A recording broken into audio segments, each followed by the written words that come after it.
എല്ലാവർക്കും നമസ്കാരം. അങ്ങനെ 2 ദിവസത്തെ ലീവൊക്കെ കഴിഞ്ഞ് വീണ്ടും നമ്മൾ മാർക്കറ്റിലേക്ക് നാളെ ഇറങ്ങാൻ പോവുകയാണ്. അടുത്ത ആഴ്ച എല്ലാവരും നല്ല പ്രോഫിറ്റോടു കൂടി ഇറങ്ങട്ടെ എന്ന് ആശംസിക്കുകയാണ് അഡ്വാൻസായിട്ട്. ഇത് മന്ത്ലി ക്യാൻഡിലാണ്, മന്ത്ലി ടൈം ഫ്രെയിമാണ്. കഴിഞ്ഞ മാസം മാർക്കറ്റിനെ സംബന്ധിച്ചിടത്തോളം നിഫ്റ്റി ഒരു ഹ്യൂജ് ബുള്ളിഷ്നെസ്സിൻ്റെ ആയിരുന്നു. നിങ്ങൾക്ക് ഇവിടെ നിന്ന് നോക്കിയാൽ കാണാൻ കഴിയുന്നുണ്ടാവും. ഒരു അപ് ട്രെൻഡിൽ തന്നെയായിരുന്നു നിഫ്റ്റി മന്ത്ലി ടൈം ഫ്രെയിമിൽ. ഓക്കെ, എന്നാൽ ബാങ്ക് നിഫ്റ്റിയെ സംബന്ധിച്ചിടത്തോളം അല്പം പരിതാപകരം എന്ന് പറയാം, ഒരു സൈഡ് വേയിലൂടെയായിരുന്നു. നമുക്ക് ബാങ്ക് നിഫ്റ്റിയിലേക്ക് വരാം, എല്ലാം കൂടെ ഒന്നിച്ച് പറഞ്ഞ് കുഴയ്ക്കുന്നില്ല. അതിനു മുൻപ് എനിക്കൊരു കാര്യം നിങ്ങളോട് പറയാനുള്ളത്, നിങ്ങൾ സ്റ്റോക്ക് മാർക്കറ്റിനെ കുറിച്ച് ഒരു കോഴ്സ് എടുക്കാൻ തീരുമാനിക്കുന്നു. ഇതിൽ കോഴ്സ് എടുത്തവരുണ്ടെങ്കിൽ എൻ്റെ ഇനി പറയാൻ പോകുന്ന കുറച്ച് ഒരു മിനിറ്റ് ഉണ്ടാവുമെന്ന് വിചാരിച്ചോളൂ. അത് മുഴുവനായി കേട്ടിട്ട് ആത്മാർത്ഥമായിട്ട് നിങ്ങൾ താഴെ കമൻ്റ് ചെയ്യണം, നിങ്ങളുടെ അഭിപ്രായം രേഖപ്പെടുത്തണം. ഓക്കെ, എന്നാലാണ് നമുക്കതിനെക്കുറിച്ച് മനസ്സിലാക്കാൻ കഴിയുള്ളൂ. കോഴ്സ് എടുത്തവർ ഒരുപാട് പേരുണ്ടാവാം, കോഴ്സ് എടുക്കാൻ നിൽക്കുന്നവരും ഒരുപാട് പേരുണ്ടാവാം. പക്ഷേ ഇന്നിപ്പോൾ കേരളത്തിൽ മാർക്കറ്റിനെക്കുറിച്ച് കോഴ്സുകൾ കൊടുക്കുന്നവർ ഭീമമായ തുകയാണ് ഈടാക്കിക്കൊണ്ടിരിക്കുന്നത്, അല്ലേ?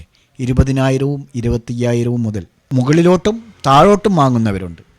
പക്ഷേ ഈ കോഴ്സ് എടുക്കുന്നത് തെറ്റാണ് എന്ന് ഞാൻ പറയുന്നില്ല. മാർക്കറ്റിനെക്കുറിച്ച് ആധികാരികമായി പഠിക്കണം എന്ന് തന്നെയാണ് എൻ്റെയും അഭിപ്രായം. അതുതന്നെയാണ് ഞാൻ എല്ലാ വീഡിയോയിലും പറയാറുള്ളതും. നിങ്ങൾ മാർക്കറ്റിലേക്ക് പഠിച്ചു വരൂ എന്ന് തന്നെയാണ് ഞാൻ ഓരോ ദിവസവും പറയാറുള്ളത്. അതിന് നിങ്ങൾക്ക് ആരെയും സമീപിക്കാം. മാർക്കറ്റിൽ കോഴ്സ് കൊടുക്കുന്ന നിങ്ങൾക്ക് ജെന്യുവിനായി തോന്നുന്ന ആരെയും നിങ്ങൾക്ക് സമീപിക്കാം, അവരെ ഗുരുവായി സ്വീകരിക്കാം. ഓക്കെ, പക്ഷേ നിങ്ങൾ ഈ സ്റ്റോക്ക് മാർക്കറ്റിൽ ഒരു കോഴ്സ് എടുത്തതിനെ കൊണ്ട് നിങ്ങൾക്ക് എല്ലാ ദിവസവും പ്രോഫിറ്റോടു കൂടി ഇറങ്ങാൻ കഴിയുമെന്ന് ധരിച്ചിട്ടുണ്ടോ? എങ്കിൽ നിങ്ങൾക്ക് തെറ്റുപറ്റി, അതൊരു തെറ്റിദ്ധാരണയാണ് എന്നാണ് എനിക്ക് പറയാൻ കഴിയുള്ളൂ. കാരണം കോഴ്സ് എന്നുള്ളത് നമുക്ക് മാർക്കറ്റിൻ്റെ സ്ഥിതിഗതികളെയും അതിൻ്റെ ചാനലുകളെയും പാറ്റേണുകളെയും ക്യാൻഡിൽ സ്റ്റിക്ക് അതുപോലെയുള്ള ഒരുപാട് കാര്യങ്ങളെക്കുറിച്ച് ആധികാരികമായി ഒരു നോളേജിന് വേണ്ടിയാണ്.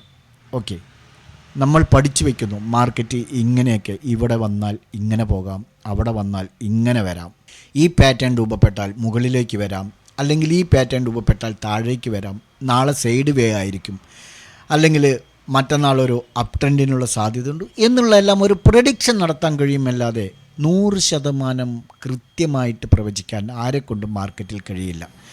അത് ഏത് തലതൊട്ടപ്പൻ ഗുരുനാഥൻ വിചാരിച്ചാലും ഏത് തലതൊട്ടപ്പൻ ട്രേഡർ വിചാരിച്ചാലും ആർക്കും മാർക്കറ്റ് നാളെ എങ്ങനെയാവും എന്നുള്ളത് കറക്റ്റായി പ്രവചിക്കാൻ കഴിയില്ല. കാരണം എല്ലാവരും പറയുന്നത് അവരവരുടെ ടെക്നിക്കൽ നോളേജ് വെച്ചിട്ടാണ് നാളെ ഇങ്ങനെ പോകാം, മറ്റന്നാൾ ഇങ്ങനെ വരാം എന്നുള്ളതൊക്കെ. അത് ചിലപ്പോൾ ശരിയാവും, ചിലപ്പോൾ ശരിയായിക്കൊള്ളണമെന്നില്ല. ഓക്കെ, അതവിടെ നിൽക്കട്ടെ. അപ്പോൾ കോഴ്സ് എടുത്ത് പഠിച്ച് ഇപ്പോൾ 20,000-വും 25,000-വും കൊടുത്ത് കോഴ്സ് എടുത്ത് പഠിച്ച് നാളെ മാർക്കറ്റിലേക്ക് വന്നിട്ട് ആ കോഴ്സിൽ പറഞ്ഞ രൂപത്തിലുള്ള നിങ്ങളുടെ ട്രേഡിംഗ് ശൈലി അപ്പോൾ തന്നെ പരീക്ഷിച്ചാൽ നിങ്ങൾക്ക് ഉറപ്പായും ഞാൻ എഴുതി പറയാം, ഹ്യൂജ് ലോസിലൂടെ നിങ്ങളുടെ ക്യാപിറ്റൽ മുഴുവൻ വാഷ് ഔട്ടായി പോകാൻ സാധ്യതയുണ്ട്. മാർക്കറ്റിനെ സംബന്ധിച്ചിടത്തോളം നിങ്ങൾ പഠിക്കുന്നതോടൊപ്പം എക്സ്പീരിയൻസ് എന്ന് പറയുന്ന ഒരു സംഗതിയുണ്ട്, പ്രവൃത്തി പരിചയം. എല്ലാ ദിവസവും മാർക്കറ്റിനെ വാച്ച് ചെയ്യുന്ന ഒരാൾക്ക് അറിയാൻ കഴിയും മാർക്കറ്റ് പല ദിവസങ്ങളിലും പല രൂപത്തിലാണ് ട്രേഡായിക്കൊണ്ടിരിക്കുന്നത്, അല്ലേ? ഇന്ന് ട്രേഡായ സ്ട്രാറ്റജിയിലല്ല നാളെ ട്രേഡാവുന്നത്. ഓരോ ദിവസവും ഓരോ സ്ട്രാറ്റജിയാണ് മാർക്കറ്റ്. അപ്പോൾ ഓരോ ദിവസത്തെ സ്ട്രാറ്റജി അനുസരിച്ച് മാർക്കറ്റ് ഇനി ഈ നിമിഷം എങ്ങോട്ട് മൂവാകും, അല്ലെങ്കിൽ എങ്ങോട്ട് വരാൻ സാധ്യതയുണ്ട്, അല്ല ഇനി മേലോട്ട് പോകുമോ, ഇല്ല താഴോട്ട് വരുമോ, അല്ലെങ്കിൽ ഇനി അവിടെ നിൽക്കുമോ, സൈഡ് വേസിലൂടെ ഇനി ഇവിടെ നിന്ന് അങ്ങോട്ട് സമയം പോകുമോ എന്നൊക്കെ ഇൻട്രാഡേ ചെയ്യുന്ന ഒരു വ്യക്തിക്ക് മനസ്സിലാവണമെങ്കിൽ അയാളുടെ ഒരുപാട് നാളത്തെ, ഒരുപാട് ദിവസത്തെ എന്ന് പറയാൻ പറ്റില്ല, ഒരുപാട് വർഷത്തെ പ്രവൃത്തി പരിചയം വേണം, എക്സ്പീരിയൻസ്. അതുകൂടെ ഇതോടുകൂടി ചേർത്ത് വെച്ചാൽ മാത്രമേ നിങ്ങൾക്ക് പ്രോഫിറ്റ് ഉണ്ടാക്കാൻ പറ്റുകയുള്ളൂ. അല്ലാത്ത പക്ഷം കോഴ്സ് എടുത്തിട്ട് ഓടി വന്ന് മാർക്കറ്റിലേക്ക് ചാടി ഇറങ്ങി നിങ്ങൾ ട്രേഡ് എടുക്കാൻ നിന്നാൽ നിങ്ങളുടെ കയ്യിലുള്ളത് വരെ പോകും എന്ന് ഞാൻ ഓർമ്മിപ്പിക്കാൻ വേണ്ടിയാണ് ഇത്ര നേരം പറഞ്ഞത്. ഈ കോഴ്സ് പഠിച്ചിട്ട് ട്രേഡ് എടുത്ത് എല്ലാ ദിവസവും പ്രോഫിറ്റോടുകൂടി ഇറങ്ങുന്നവർ താഴെ അഭിപ്രായം നിങ്ങളുടെ കമൻറ്റ് രേഖ, എന്നാൽ അത് മറ്റുള്ളവർക്ക് കൂടെ ഒരു സഹായകമാകും. ഇനി വേറൊരു കാര്യം എനിക്ക് പറയാനുള്ളത്, ഞാൻ ഇന്ന് നമ്മുടെ പ്രീമിയം ഗ്രൂപ്പിൽ ഇപ്പോൾ തൊട്ട് ചേർന്ന് തുടങ്ങാമെന്ന പ്രീമിയം ഗ്രൂപ്പിൻ്റെ ലിങ്ക് കൊടുത്തിട്ടില്ല ഇതുവരെ.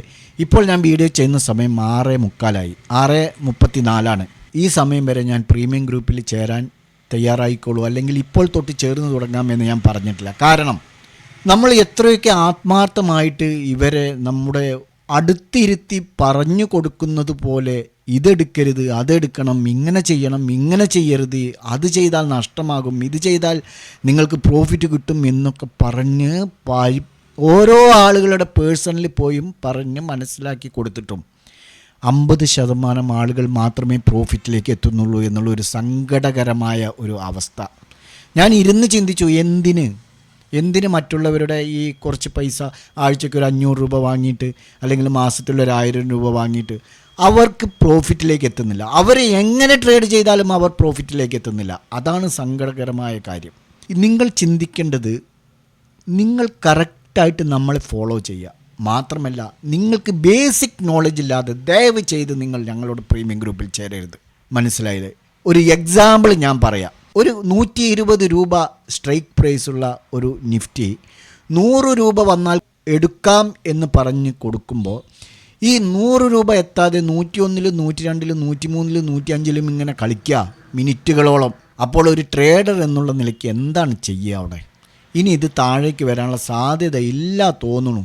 അല്ലെങ്കിൽ 101 102-ൽ എടുക്കാം. ഓക്കെ, 102-ലെടുത്തു, അത് മുകളിലേക്ക് പോയി പ്രോഫിറ്റായി. അപ്പോൾ എടുക്കാത്തവർ ചോദിക്കുക, നിങ്ങളല്ലേ 100-ലെടുക്കാൻ പറഞ്ഞത്, എങ്ങനെയുണ്ട്? അതുപോലെ തന്നെ പല കാര്യങ്ങളും. ഇത്തരം ആളുകൾ ദയവ് ചെയ്ത് ഞങ്ങളുടെ പ്രീമിയം ഗ്രൂപ്പിൽ ചേരരുത്. കൃത്യമായി എല്ലാ നിർദ്ദേശങ്ങളും ടെക്സ്റ്റ് രൂപത്തിൽ വായിച്ചാൽ മനസ്സിലാകുന്ന രൂപത്തിൽ എഴുതി പിടിപ്പിച്ച് മെസ്സേജായി വെച്ചിട്ടുണ്ട്, പിൻ ചെയ്ത് വെച്ചിട്ടുണ്ട്. അത് വായിച്ച് പലതവണ വായിക്കാൻ എത്ര ദിവസം പറഞ്ഞാലും അത് വായിക്കാതെ മാർക്കറ്റിലേക്ക് പറഞ്ഞ് 50% ആളുകൾ ലോസിലാവുന്നുണ്ടെങ്കിൽ പിന്നെ എന്തിനാണ് അവർ പ്രീമിയം ഗ്രൂപ്പിൽ ചേരുന്നത്? ചേരണ്ട എന്നാണ് എൻ്റെ അഭിപ്രായം. എനിക്ക് അത്തരക്കാരുടെ പൈസ വേണ്ട. നിങ്ങൾ കൃത്യമായി ഫോളോ ചെയ്യാൻ കഴിയുന്നുണ്ടെങ്കിൽ മാത്രം, നിങ്ങൾക്ക് പ്രോഫിറ്റ് ആണെങ്കിൽ മാത്രം ഞങ്ങളോടൊപ്പം ചേർന്നാൽ മതി. ഇത് 50% ആളുകൾ എങ്ങനെയാണ് പ്രോഫിറ്റിലേക്ക് വന്നത്? 50% ആളുകൾ എങ്ങനെയാണ് ലോസിലേക്ക് പോയത്? എല്ലാ ദിവസവും വൈകുന്നേരം ഞങ്ങൾ അന്നത്തെ പെർഫോമൻസ് ഇടുന്നുണ്ട്. 5 സിഗ്നൽ ഉണ്ടെങ്കിൽ അതിൽ 3-4 പ്രോഫിറ്റാണ്, ഒരെണ്ണം ലോസ് ആണെങ്കിലും. ആ പ്രോഫിറ്റ് എന്തുകൊണ്ട് നിങ്ങൾക്ക് ബുക്ക് ചെയ്യാൻ സാധിച്ചില്ല? അത്തരം കാര്യങ്ങൾ നിങ്ങൾ സ്വയം ഇരുന്ന് ചിന്തിച്ച് നിങ്ങൾ ചിന്തിക്കുക, ഇനി ജോയിൻ ചെയ്യണോ വേണ്ടേ എന്നുള്ളത്. എന്നിട്ട് മതി ബാക്കിയുള്ള കാര്യങ്ങൾ. ഓക്കെ, ഇനി നമുക്ക് മാർക്കറ്റിലേക്ക് വരാം. ഓക്കെ, ഇത് നിഫ്റ്റിയുടെ മന്ത്ലി ടൈം ഫ്രെയിമാണ്. മന്ത്ലി ടൈം ഫ്രെയിമിൽ നോക്കുമ്പോൾ ഒരു ബുള്ളിഷ് ഹാമറാണ് ക്രിയേറ്റ് ചെയ്തിരിക്കുന്നത്. വീണ്ടും മാർക്കറ്റ് മുകളിലേക്ക് പോകാൻ തന്നെയാണ് സാധ്യതകൾ സൂചിപ്പിക്കുന്നത്. അതായത് മാർക്കറ്റ് അടുത്ത ദിവസങ്ങളിൽ അല്പം താഴേക്ക് വന്നു, പ്രീവിയസ് സ്വിങ്ങിലെ സപ്പോർട്ട് എടുത്തുകൊണ്ട് നേരെ തിരിച്ച് മുകളിലേക്ക് വന്ന് 26,000 എന്ന ഹൈ ക്രിയേറ്റ് ചെയ്തേക്കാം നെക്സ്റ്റ് മന്ത്ലി ക്യാൻഡിലാണിത്. ദിവസങ്ങളുടെ കാര്യമല്ല പറയുന്നത്, മന്ത്ലി ക്യാൻഡിൽ. ഓക്കെ, ഇനി ഇത് തന്നെ നമുക്ക് ഈ മന്ത്ലി ക്യാൻഡിൽ ഇന്ന് നോക്കാൻ കാരണം ഇന്നലത്തോടെ, അതായത് കഴിഞ്ഞ മാർക്കറ്റ് ദിവസത്തോടെ ആഗസ്റ്റ് മാസം കഴിഞ്ഞു. ഇത് നമ്മൾ സെപ്റ്റംബർ മാസത്തിലേക്ക് കടന്നു. ഇനി നമുക്ക് വീക്കിലി സ്റ്റാർട്ടിംഗ് അല്ലേ നാളെ? ഓക്കെ, വീക്കിലി ക്യാൻഡിൽ നോക്കൂ. മുന്നത്തെ ആഴ്ചകളിൽ, അതായത് ഇവിടെ ഈ ഒരു ബുള്ളിഷ് ക്യാൻഡിൽ ഫോം ആയപ്പോൾ പറഞ്ഞു ഇവിടെ ഒരു മോർണിംഗ് സ്റ്റാർ ആവാനുള്ള സാധ്യതയുണ്ട്. മോർണിംഗ് സ്റ്റാർ ആവുകയാണെങ്കിൽ മാർക്കറ്റ് മുകളിലേക്ക് വരുമെന്ന്. അതേപോലെ തന്നെ ഒരു ബുള്ളിഷ് ക്യാൻഡിൽ അതിനുശേഷം ക്രിയേറ്റ് ചെയ്തു. അതിനുശേഷം വീണ്ടും പിറ്റത്തെ ആഴ്ച ബുള്ളിഷ് ക്യാൻഡിൽ, കഴിഞ്ഞ ആഴ്ചയും ബുള്ളിഷ് ക്യാൻഡിലാണ് ക്രിയേറ്റ് ചെയ്തിരിക്കുന്നത്. ഇനി വരും ദിവസങ്ങളിൽ എന്താണ് സംഭവിക്കുക എന്ന് നമുക്ക് നോക്കാം. ഒന്നുമില്ലെങ്കിൽ ഇവിടെ നിന്നും താഴെ ഈ കഴിഞ്ഞ പ്രീവിയസ് ഹൈ, അതായത് ഈ ഹൈ 25,078. ഓക്കെ, 25,078 വരെ വന്ന് അവിടെ നിന്നും തിരിച്ച് മുകളിലേക്ക് തന്നെ പോകാം, മുകളിലേക്ക് തിരിച്ച് പോയേക്കാം. അതിനാണ് സാധ്യത കൂടുതൽ കാണുന്നത്. കാരണം അടുത്ത ആഴ്ച, അതായത് വരും ദിവസങ്ങളിൽ മാർക്കറ്റ് മുകളിലേക്ക് പോകാനാണോ താഴേക്ക് പോകാനാണോ സൂചന എന്നുള്ള ഒരു ബ്രേക്ക് ഔട്ട് ഇവിടെ ഒരു പാറ്റേണിലും നടന്നിട്ടില്ല. അതുകൊണ്ടാണ് ഇത്തരത്തിലുള്ള ഒരു പ്രഡിക്ഷൻ. ഓക്കെ, ഒന്നുമില്ലെങ്കിൽ ഇതുവരെ വരാം, അല്ലെങ്കിൽ അവിടെ നിന്നും താഴെ വരാം. ഈ ഒരു സിങ് വന്ന്, അതായത് 24,100 എന്നുള്ള സിങ് വന്ന് തിരിച്ച് പോയേക്കാം. അതിനധിക ദിവസങ്ങളൊന്നും വേണ്ടല്ലോ, പെട്ടെന്ന് സംഭവിക്കുന്ന കാര്യങ്ങളാണ്. അതല്ലെങ്കിൽ ഈ 25,078 വരെ വന്ന് മുകളിലേക്ക് പോകാം. അതുമല്ലെങ്കിൽ നാളെ മുതൽക്ക് കൊണ്ട് തന്നെ മുകളിലേക്ക് യാത്രയാകാം. ഇതാണ് വീക്ക്ലി ക്യാൻഡിൽ നോക്കുമ്പോൾ നമുക്ക് മനസ്സിലാക്കാൻ കഴിയുന്നത്. കാരണം യാതൊരുവിധ ബ്രേക്കൗട്ടും സൂചനകൾ നമുക്ക് തന്നിട്ടില്ല. വരും ദിവസങ്ങളിലെ ബ്രേക്കൗട്ടുകൾ നോക്കിക്കൊണ്ട് വേണം നമുക്കിനി മാർക്കറ്റ് എങ്ങോട്ട് പോകുന്നു എന്ന് മനസ്സിലാക്കാൻ. ഓക്കെ, ഇനി 1 ഡേ ടൈം ഫ്രെയിമിലേക്ക് മാറ്റുകയാണ് നമ്മൾ.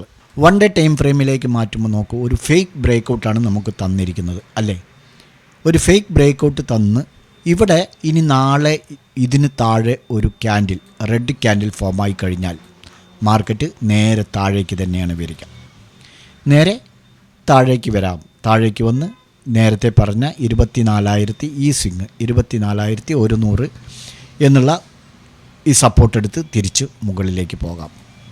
ഓക്കെ, അത് 1 ഡേ ടൈം ഫ്രെയിമിൽ നോക്കുമ്പോൾ നമുക്ക് ഇങ്ങനെയും മനസ്സിലാവുന്നുണ്ട്. കാരണം ഇവിടെ നിന്ന് നാളെ താഴെ വരുമെന്നുള്ളതിന് യാതൊരു ഉറപ്പുമില്ല. കാരണം ഇവിടെ ഒരു ഫേക്ക് ബ്രേക്കൗട്ടാണ് നടന്നിരിക്കുന്നത്.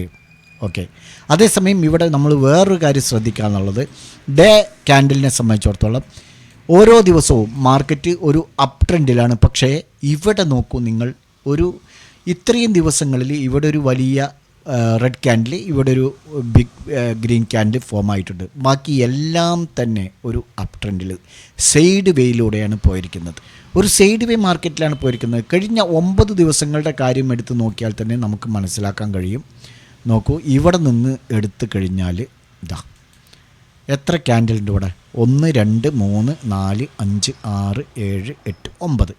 ഈ 9 ക്യാൻഡിലുടെ കാര്യങ്ങൾ എടുത്ത് നോക്കിയാൽ തന്നെ മാർക്കറ്റ് ഒരു സൈഡ് വേയിലൂടെയാണ് ഹൈയിലേക്ക് വന്നത്, ആൾ ടൈം ഹൈ ക്രിയേറ്റ് ചെയ്തിരിക്കുന്നത്. അതുകൊണ്ട് തന്നെ മാർക്കറ്റിൽ ട്രേഡ് ചെയ്യാൻ വളരെയധികം ഡിഫിക്കൽട്ടാകും. ഇത്തരം മാർക്കറ്റിൽ പ്രോഫിറ്റ് എടുക്കാൻ വളരെ ബുദ്ധിമുട്ടാണ്.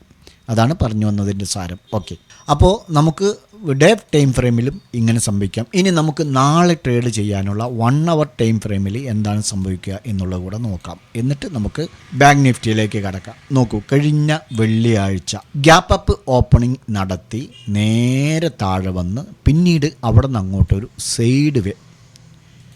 ഈ ഒരു മാർക്കറ്റിൽ കഴിഞ്ഞ വെള്ളിയാഴ്ച പ്രോഫിറ്റ് എടുക്കാൻ കഴിയുമോ ഇല്ലേ? നിങ്ങൾ പറയണം, കാഴ്ചക്കാർ പറയണം, ആരൊക്കെ പ്രോഫിറ്റ് എടുത്തു എന്നുള്ളത് പറയണം. അപ്പോൾ കഴിഞ്ഞ ദിവസങ്ങളിൽ നമുക്ക് ട്രേഡ് എടുക്കാൻ, കഴിഞ്ഞ ദിവസങ്ങളിൽ എന്നല്ല കഴിഞ്ഞ മാസം തന്നെ, അതിലും സ്പെഷ്യലി ഒരു 2 വീക്സ് പ്രോഫിറ്റ് ഉണ്ടാക്കാൻ വളരെയധികം ബുദ്ധിമുട്ടുള്ള ദിവസങ്ങൾ തന്നെയായിരുന്നു. ഇനി നമുക്ക് 1 അവർ ടൈം ഫ്രെയിമിലേക്ക് മാറ്റിയിട്ടുണ്ട്. നമുക്ക് മാർക്കറ്റ് ഒരു അപ്പ് ട്രെൻഡ് തന്നെയാണ്. ഇവിടെ ഒരു ട്രെൻഡ് ലൈന് നമുക്ക് വരയ്ക്കാം. നോക്കൂ, ഇതുവരെ ട്രെൻഡ് ലൈന് വന്നിട്ടുണ്ട്. ഇത് ഇങ്ങനെയും വരയ്ക്കാം. ഇത് ബേസ് ചെയ്തിട്ട് തന്നെ നമുക്ക് നാളെ ട്രേഡ് എടുക്കാനുള്ള ചാൻസ് ഉള്ളൂ. അതിനുള്ള അവസരം മാത്രമേ ഉള്ളൂ. ഈ ട്രെൻഡ് ലൈന് ഒരു സ്ട്രോങ് ക്യാൻഡിൽ വെച്ച് ബ്രേക്കൗട്ട് നടത്തിയാൽ നമുക്ക് മുകളിലേക്കാണെങ്കിൽ മുകളിലേക്ക്, താഴേക്കാണെങ്കിൽ താഴേക്ക് എടുത്തു പോകാം. മുകളിലേക്കാവുമ്പോൾ നമുക്ക് 25,263 മുകളിൽ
ബാങ്ക് നിഫ്റ്റി മന്ത്ലി ടൈം ഫ്രെയിമിൽ നമുക്കൊരു യാതൊരുവിധ സൂചനകളും തന്നിട്ടില്ല, മാർക്കറ്റ് മുകളിലേക്കാണോ താഴേക്കാണോ എന്നുള്ളത്.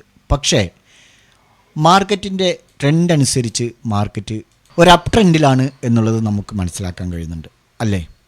മാർക്കറ്റ് ഒരു അപ് ട്രെൻഡിലാണ്. പക്ഷേ ഈ മന്ത്ലി ടൈം ഫ്രെയിമിൽ കഴിഞ്ഞ മാസത്തെ ക്യാൻഡിൽ വെച്ചിരിക്കുന്നത് ഒരു കൺഫർമേഷൻ ഇല്ലാത്തൊരു ക്യാൻഡിലാണ്. അതുകൊണ്ട് തന്നെ ഇവിടെ ഒരു റെഡ് ക്യാൻഡിൽ വരും മാസം ഫോമായി കഴിഞ്ഞാൽ, ഒരു റെഡ് ക്യാൻഡിൽ ഫോമായാൽ മാർക്കറ്റ് ഇതുവരെ വരും. നെക്സ്റ്റ് സപ്പോർട്ട് എന്ന് പറയുന്നത്, അല്ലെങ്കിൽ നെക്സ്റ്റ് മാർക്കറ്റ് വരാനുള്ളത്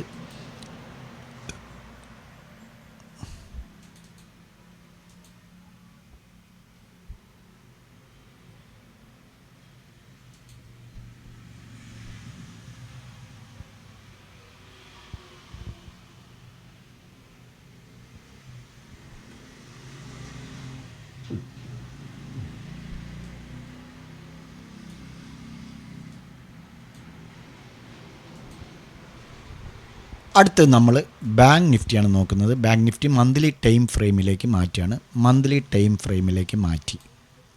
ഓക്കെ, മന്ത്ലി ടൈം ഫ്രെയിമിൽ നമ്മൾ നോക്കുമ്പോൾ അടുത്ത മാസം എങ്ങോട്ടാണ് പോകുന്നുള്ളത് എന്നുള്ള ഒരു സൂചന നമുക്ക് വ്യക്തമായി തന്നിട്ടില്ല. യാതൊരുവിധ ബ്രേക്ക് ഔട്ടും നൽകാതെയാണ് ബാങ്ക് നിഫ്റ്റി ക്ലോസ് ആയിരിക്കുന്നത്. കഴിഞ്ഞ മാസം ട്രേഡിംഗ് ക്ലോസ് ആയിരിക്കുന്നത്. നോക്കൂ, നമുക്കിങ്ങനെ ഒരു ചാനൽ വരയ്ക്കാം എന്നല്ലാതെ മാർക്കറ്റ് എങ്ങോട്ട് വരും എന്നുള്ളതിന് യാതൊരു ഐഡിയയുമില്ല. വരും ദിവസങ്ങളിൽ മാർക്കറ്റിൻ്റെ മൂവ്മെൻ്റ് അനുസരിച്ച് വേണം നമുക്ക് എങ്ങോട്ട് ബ്രേക്ക് ഔട്ട് നടത്തിയാൽ എങ്ങോട്ട് പോകും എന്നുള്ളത് മനസ്സിലാക്കാൻ. പക്ഷേ വേറൊരു കാര്യം, ഇവിടെ ഒരു റെഡ് ക്യാൻഡിലാണ് ഫോം ആവുന്നതെങ്കിൽ, അതായത് വരുന്ന മാസം ഇവിടെ ഒരു റെഡ് ക്യാൻഡിലാണ് ഫോം ആവുന്നതെങ്കിൽ, തുടർന്ന് അങ്ങോട്ടുള്ള ദിവസങ്ങളിൽ, ഈ മാസം കഴിഞ്ഞ് തുടർന്ന് അങ്ങോട്ടുള്ള ദിവസങ്ങളിൽ ഇവിടെ ഒരു റെഡ് ക്യാൻഡിൽ വരയ്ക്കട്ടെ ആദ്യം. അത് കഴിഞ്ഞുള്ള ദിവസങ്ങളിൽ, അത് കഴിഞ്ഞുള്ള ആഴ്ചകളിൽ, അല്ലെങ്കിൽ അത് കഴിഞ്ഞ് മാർക്കറ്റ് ഏകദേശം 44,000 വരെ വരാനുള്ള സാധ്യതയാണ് നമുക്ക് കാണാൻ കഴിയുന്നത്. ഇത് നോക്കൂ, ഈ സ്വിങ് വരെ, ഇത് 42,000 അതിന് മുമ്പുള്ള സ്വിങ് 44,300 വരെ വരാനുള്ള സാധ്യത നമുക്ക് കാണാൻ കഴിയുന്നുണ്ട്. ഓക്കെ, ഇവിടെ നെക്സ്റ്റ് മന്ത്, അതായത് നാളെ മുതൽ തുടങ്ങുന്ന മന്ത് ഇവിടെ ഒരു റെഡ് ക്യാൻഡിലാണ് ഫോം ആവുന്നെങ്കിൽ തിരിച്ച് മാർക്കറ്റ് 44,000 വന്നിട്ടായിരിക്കും റിട്ടേൺ മുകളിലേക്ക് തന്നെ പോവുക. ഓക്കെ, അപ്പോൾ ബാങ്ക് നിഫ്റ്റി മന്ത്ലി നമ്മൾ നോക്കിക്കഴിഞ്ഞു. ഇനി വീക്കിലിയിലേക്ക് കടക്കുകയാണ്. വീക്കിലി ടൈം ഫ്രെയിമിൽ ഒരു അപ് ട്രെൻഡ് തന്നെയാണ് സൂചിപ്പിക്കുന്നത്. ഇവിടെ ഒരു ബുള്ളിഷ് ക്യാൻഡിൽ വെച്ചതിന് ശേഷം, ബുള്ളിഷ് ഹാമർ ക്യാൻഡിൽ വെച്ചതിന് ശേഷം മാർക്കറ്റ് തിരിച്ച് മുകളിലേക്ക് തന്നെയാണ് പോയത്. ഇവിടെ നമുക്ക് നോക്കുമ്പോൾ ഇനി ഇവിടെ ഇങ്ങനെയൊരു എം പാറ്റേൺ ഫോം ആയാലും അതിനുള്ള സാധ്യത നമുക്ക് കാണാൻ കഴിയുന്നുണ്ട്. ഒരു എം പാറ്റേൺ, ഇവിടെ ഒരു ഡബിൾ ടോപ്പ് എടുത്തുകൊണ്ട്, ഒന്നുമില്ലെങ്കിൽ അത് താഴേക്ക് വരാം. നമ്മൾ കഴിഞ്ഞ മാസം ടൈം ഫ്രെയിമിൽ പറഞ്ഞ രൂപത്തിൽ ഇവിടെ ഒരു എം പാറ്റേൺ വീക്കിലി ടൈം ഫ്രെയിമിൽ ഫോം ആയിക്കൊണ്ട് താഴേക്ക് വരാം. അതല്ലെങ്കിൽ ഇവിടെ നിന്നും തിരിച്ച് ഇപ്പോൾ ഇത് ഈ ബുള്ളിഷ്നെസ് കണ്ടിന്യൂ ചെയ്ത് മുകളിലേക്ക് പോകാം. ഏതുവരെ? 55,000 വരെ. ഓക്കെ, ഇതാണ് വീക്കിലി ടൈം ഫ്രെയിമിൽ നമുക്ക് നോക്കുമ്പോൾ മനസ്സിലാക്കാൻ കഴിയുന്നത്. ഇനി വൺ ഡേ ടൈം ഫ്രെയിമിലേക്ക് വരാം. വൺ ഡേ ടൈം ഫ്രെയിമിലേക്ക് വരുമ്പോൾ നമുക്ക് യാതൊരു കൺഫർമേഷനും കിട്ടുന്നില്ല, യാതൊരു തരത്തിലുള്ള ബ്രേക്ക് ഔട്ടും നടത്തിയിട്ടില്ല. പക്ഷേ നമുക്ക് മാർക്കറ്റ്, ബാങ്ക് നിഫ്റ്റിയെ സംബന്ധിച്ചിടത്തോളം താഴത്തേക്കാണ് വന്നത് എന്നുള്ളത് നമുക്ക് മനസ്സിലാക്കാൻ കഴിയുന്നുണ്ട്, അല്ലേ? താഴത്തേക്ക് വന്നതിന് ശേഷം ഈ ട്രെൻഡ് ലൈനിനെ ബ്രേക്ക് ഔട്ട് നടത്തി മുകളിലേക്ക്. പക്ഷേ മുകളിലേക്ക് ബ്രേക്ക് ഔട്ട് നടത്തിയെങ്കിലും മുകളിലേക്ക് പോകാനുള്ളൊരു ടെൻഡൻസിയാണോ ബാങ്ക് നിഫ്റ്റി കാണിക്കുന്നത്? അല്ല. കാരണം സാധാരണ രീതിയിൽ ഒരു ട്രെൻഡ് ലൈനിനെ ബ്രേക്ക് ഔട്ട് നടത്തി കഴിഞ്ഞാൽ ഒരു strong candle, bullish candle form ആവും. അത് ബാങ്ക് നിഫ്റ്റിയുടെ കാര്യത്തിൽ ഈ ആഴ്ചകളിൽ കഴിഞ്ഞ, അതായത് ഈ ട്രെൻഡ് ലൈന് ക്ലോസ് ചെയ്തതിന് ശേഷം സംഭവിച്ചിട്ടില്ല എന്നുള്ളതാണ്. അതുകൊണ്ട് തന്നെ നമുക്ക് അത് ആധികാരികമായി ഉറപ്പായും നമുക്ക് മുകളിലേക്ക് ട്രേഡ് എടുത്ത് പോകാനുള്ള ഒരു സാധ്യതയായി, ചാൻസായിട്ടല്ല നമുക്ക് കാണാൻ കഴിയുക. അങ്ങനെയല്ല നമ്മൾ മനസ്സിലാക്കേണ്ടത്. ഓക്കെ, കാരണം ഇവിടെ ഈ ട്രെൻഡ് ലൈൻ ബ്രേക്ക് ഔട്ട് ചെയ്തതിന് ശേഷം ഒരു സൈഡ് വേയിലൂടെയാണ് ബാങ്ക് നിഫ്റ്റി പോയിരിക്കുന്നത്. ഓരോ ദിവസത്തെയും ക്യാൻഡിലെടുത്ത് നോക്കിയാൽ ഗ്രീന് റെഡ് എന്നിങ്ങനെയാണ്. അവസാനത്തെ ദിവസം കഴിഞ്ഞ വെള്ളിയാഴ്ച ക്ലോസ് ചെയ്തിരിക്കുന്നത് ഒരു കൺഫർമേഷൻ ഇല്ലാത്ത ഒരു ക്യാൻഡിൽ വെച്ചിട്ടാണ്. ഇനി ഇതിന് താഴെ നമുക്ക് വേറൊരു കാര്യം പറയാം. ഒരു റെഡ് ക്യാൻഡിൽ ഫോം ആവുകയാണെങ്കിൽ വൺ ഡേ ടൈം ഫ്രെയിമിൽ റെഡ് ക്യാൻഡിൽ ഫോം ആവുകയാണെങ്കിൽ ഇതുവരെ തിരിച്ച് വരാനുള്ള സാധ്യതയുണ്ട്. ഇവിടെ വന്ന് ഈ ട്രെൻഡ് ലൈന് സപ്പോർട്ട് എടുത്ത് തിരിച്ച് മുകളിലേക്ക് പോകാം. അതല്ലെങ്കിൽ കണ്ടിന്യൂ ഇത് താഴത്തേക്ക് നമ്മൾ മന്ത്ലി ടൈം ഫ്രെയിമിൽ പറഞ്ഞ പോലെ 44,000 വരെ വരയ്ക്കാം. ഓക്കെ, അപ്പോൾ വൺ ഡേ ടൈം ഫ്രെയിമിൽ നമുക്ക് ഇങ്ങനെയായി. ഇനി 1 അവർ ടൈം ഫ്രെയിമിൽ നമുക്ക് നാളെ ട്രേഡ് ചെയ്യാനുള്ള സാധ്യതകൾ കൂടെ പറയാം. എല്ലാവർക്കും മനസ്സിലാവുന്നുണ്ടാവും എന്ന് വിചാരിക്കുന്നുണ്ട്. 1 അവർ ടൈം ഫ്രെയിമിൽ നമുക്ക് ഇവിടെ ഒരു ട്രെൻഡ് ഇങ്ങനെ ഫോം ആയിട്ടുണ്ട്. ഇത് നോക്കൂ, ഒരു റേസിംഗ് വെഡ്ജാണ് അല്ലേ? റേസിംഗ് വെഡ്ജായിട്ടല്ലേ നിങ്ങൾക്ക് തോന്നുന്നത്? മാർക്കറ്റ് താഴേക്കാണല്ലേ വരിക? താഴേക്ക് വരാനല്ലേ ബാങ്ക് നിഫ്റ്റിയെ സംബന്ധിച്ചിടത്തോളം താഴേക്ക് വരാനല്ലേ ടെൻഡൻസി കൂടുതലായി കാണുന്നത്? ഓക്കെ ആണ്. അപ്പോൾ നമുക്ക് ഈ ട്രെൻഡ് ലൈൻ ബ്രേക്ക് ഔട്ട് ചെയ്ത് കഴിഞ്ഞാൽ ഇവിടെ നമുക്ക് ആദ്യം ഒരു സപ്പോർട്ട് ലൈന് വരയ്ക്കട്ടെ. സപ്പോർട്ട് ലൈന് വരച്ചിട്ട് നമുക്ക് വ്യക്തമായിട്ട് മനസ്സിലാക്കാം. ഓക്കെ, ഇവിടെ സപ്പോർട്ട് ലൈൻ ഒരിക്കലും പാടില്ല. നമുക്ക് ഇവിടെയാണ് വെക്കേണ്ടത്. കൃത്യമായിട്ട് പറയുകയാണെങ്കിൽ നമുക്ക് ഇവിടെ തന്നെ 51,000 എന്ന് വെച്ചോളൂ. 51,000 താഴെ ക്രോസ് ആൻഡ് ക്ലോസ് ചെയ്യുകയാണെങ്കിൽ നിങ്ങൾക്ക് താഴേക്ക് എടുത്ത് വരാം. ഓക്കെ, ഇനി മുകളിലേക്കാണെങ്കിൽ ഇവിടെ നിന്ന് 51,500 മുകളിൽ 51,500 മുകളിൽ ബാങ്ക് നിഫ്റ്റി മുകളിലേക്കും എടുത്തു പോകാം. വീഡിയോ ഒരുപാട് ലെങ്തി ആയി തോന്നുന്നുണ്ട്. അതുകൊണ്ട് ഫിൻ നിഫ്റ്റിയും മിഡ് ക്യാപ് നിഫ്റ്റിയും ജസ്റ്റ് സപ്പോർട്ട് ആൻഡ് റെസിസ്റ്റൻസ് പറയുകയാണ് 1 അവർ ടൈം ഫ്രെയിമിലേക്ക് മാറ്റിക്കൊണ്ട്. അതായത് മന്ത്ലി വീക്കിലി ഒന്നും നോക്കുന്നില്ല, 1 അവർ ടൈം ഫ്രെയിമിലേക്ക് മാറ്റി നമുക്ക് സപ്പോർട്ട് ആൻഡ് റെസിസ്റ്റൻസ് നോക്കിയിട്ട് നാളെ ട്രേഡ് എടുക്കാനുള്ള സാധ്യതകൾ പറഞ്ഞ് വീഡിയോ വൈൻഡപ്പ് ചെയ്യാം. 23,720 മുകളിൽ അപ്പ് സൈഡിലേക്ക് നിങ്ങൾക്ക് എടുത്തു പോകാം. ഇവിടെ എന്തിനാണ് ഇങ്ങനെ വരയ്ക്കുന്നതെന്ന് പറഞ്ഞാൽ, ഇത് ബ്രേക്ക് ഔട്ട് ചെയ്ത് കഴിഞ്ഞാൽ ഒരു റീടെസ്റ്റിന് വേണ്ടി വെയിറ്റ് ചെയ്യണം. ഇത് ബ്രേക്ക് ഔട്ട് ചെയ്ത ഉടനെ നിങ്ങൾ എടുത്ത് പോകരുത്, പണി കിട്ടും. അതിന് വേണ്ടിയിട്ടാണ് എപ്പോഴും ഇങ്ങനെ വരയ്ക്കുന്നത്. ഇനി താഴേക്കാണെങ്കിൽ 23,600 താഴെ. ഓക്കെ, ഫിൻ നിഫ്റ്റി 23,600 താഴത്തേക്കും എടുത്തു വരാം. ഓക്കെ, ഇതിൻ്റെ ഫിൻ നിഫ്റ്റിയുടെ റെസിസ്റ്റൻസ് പറഞ്ഞില്ല. 23,820 വരെ വാച്ച് ചെയ്യാം. 23,720 മുകളിൽ 23,820 വരെ വാച്ച് ചെയ്യാം. അതേപോലെ 23,600 താഴെ നിങ്ങൾക്ക് എൻട്രി ലഭിക്കുകയാണെങ്കിൽ 23,554 വരെ 23,550 വരെ നിങ്ങൾക്ക് വാച്ച് ചെയ്യാം. ഓക്കെ, അടുത്തത് mid cap Nifty. Mid cap നിഫ്റ്റിയും ആൾ ടൈം ഹൈ ആണ് ക്രിയേറ്റ് ചെയ്തിരിക്കുന്നത്. നിങ്ങൾക്ക് ഇവിടെ നിന്നും 13,190 മുകളിൽ അപ്പ് സൈഡിലേക്ക് എൻട്രി എടുത്ത് പോകാം. 13,225 വരെ നിങ്ങൾക്ക് വാച്ച് ചെയ്യാം. ഇനി താഴേക്കാണ് ബ്രേക്കൗട്ട് നടത്തുന്നതെങ്കിൽ 13,130 താഴെ 13,130 താഴെ എൻട്രി ലഭിച്ചാൽ നിങ്ങൾക്ക് 13,100 ഒരു സപ്പോർട്ടുണ്ട്. നിങ്ങൾ ശ്രദ്ധിക്കണം. അതിന് മുന്നിലൊക്കെ ചെറിയ സപ്പോർട്ടുകളുണ്ട്. പരമാവധി ശ്രദ്ധിച്ച് താഴത്തേക്ക് വരിക. എന്നിരുന്നാലും 13,000 വരെ നിങ്ങൾക്ക് വാച്ച് ചെയ്യാം. 13,000 ബ്രേക്കൗട്ട് നടത്തുകയാണെങ്കിൽ നിങ്ങൾക്ക് 13,100 ആണ്, 13,000 അല്ല 13,100 ആണ് കേട്ടോ. 13,100 ഫസ്റ്റ് സപ്പോർട്ട്. 13,100 ബ്രേക്ക് ചെയ്യുകയാണെങ്കിൽ 13,060 വരെ അല്ലെങ്കിൽ 65 വരെ നിങ്ങൾക്ക് വാച്ച് ചെയ്യാം. ഓക്കെ, പക്ഷേ നിങ്ങൾ ഇവിടെ ഫസ്റ്റ് 13,100 വാച്ച് ചെയ്യേണ്ടത്. ഓക്കെ, അപ്പോൾ മിഡ് ക്യാപ് നിഫ്റ്റിയിൽ നിങ്ങൾക്ക് 13,130 ബ്രേക്ക് ചെയ്യുകയാണെങ്കിൽ എൻട്രി എടുത്ത് വരാം. ഓക്കെ, ഈ 4 ഇൻഡെക്സുകളും നിങ്ങൾ പരമാവധി പഠിക്കുക. നമ്മൾ പറയുന്നതൊക്കെ ടെക്നിക്കൽ അനാലിസ് വെച്ചിട്ടാണ്. ഇങ്ങനെ തന്നെ നാളെ നടന്നോളണം എന്നില്ല, അല്ലെങ്കിൽ വരും മാസങ്ങളിൽ നടന്നോളണം എന്നില്ല.